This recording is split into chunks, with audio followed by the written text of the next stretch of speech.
given U.S. Treasury Secretary Scott Bessent's indication that discussions in Sweden will likely focus on extending the August 12th tariff deadline. What are the economic implications for both the United States and Chinese economies of a short-term extension versus a more comprehensive tariff reduction? Hello, thank you for inviting me.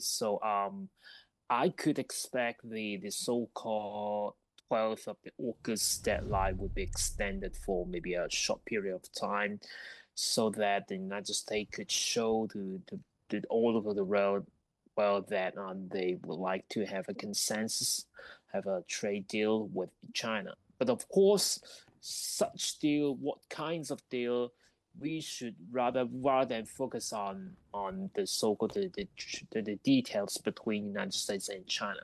We should even more look at what United States have the trade deal with other Asian countries such as Vietnam, Indonesia, the Philippines, and etc. So at this moment, we know in between the United States and Vietnam, we have the so-called the transshipment so-called penalties on this 40% tariff.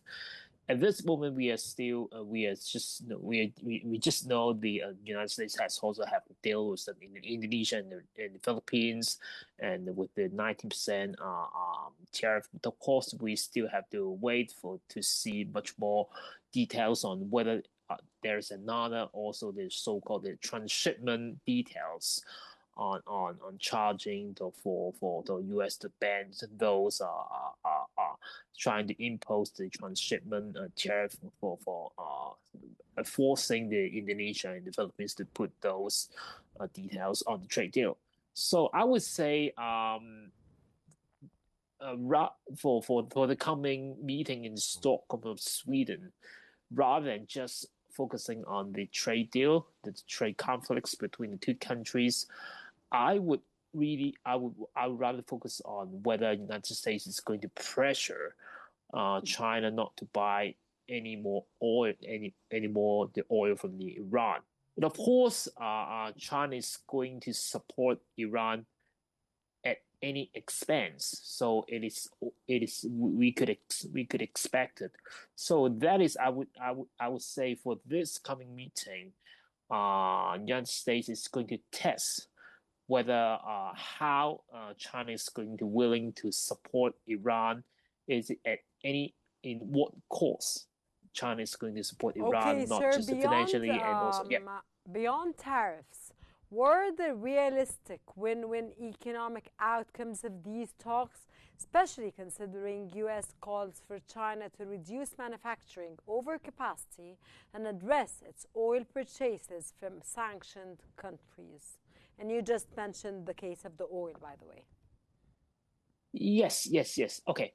First term is I would say United States is now slowly moving out, trying to forcing the China supply chain moving out from China, and so that to try to encourage them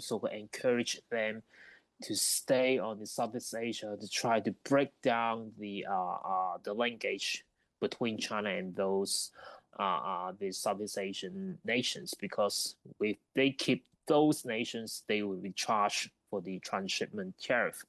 It is the way for the United States try to contain the production power of the China, and but it would happen in a very slowly way. Maybe it would take 10 years, 20 years, or even much more longer. And for the problem of the oil, for the issue of the oil, that is I would say, as I've said, that is the United States is trying to test whether is China is going to still supporting Iran at any cost. Of course, we know China supports Iran at every moment.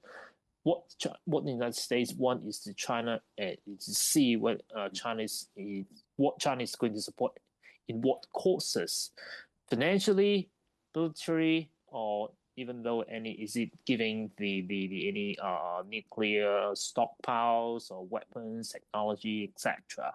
So of course, for the Iran deal, the biggest weapon for the United States is the so-called this secondary sanctions. For they would have any sanction policies for any Secondary countries that sanctions by on China yeah or on Iran, sir? yes on of course on China. Of course, sanctioning on Iran is United States is doing over the years, but and now is moving on these secondary sanctions. So of course, United States is targeting China as well. Of Okay, course, sir, yeah. in 10 seconds, because I have to wrap up and I want to touch this point because it's really important. What are the key economic imbalances the EU seeks to address with China? Example, trade deficit, market access, subsidies, but please in 10 seconds.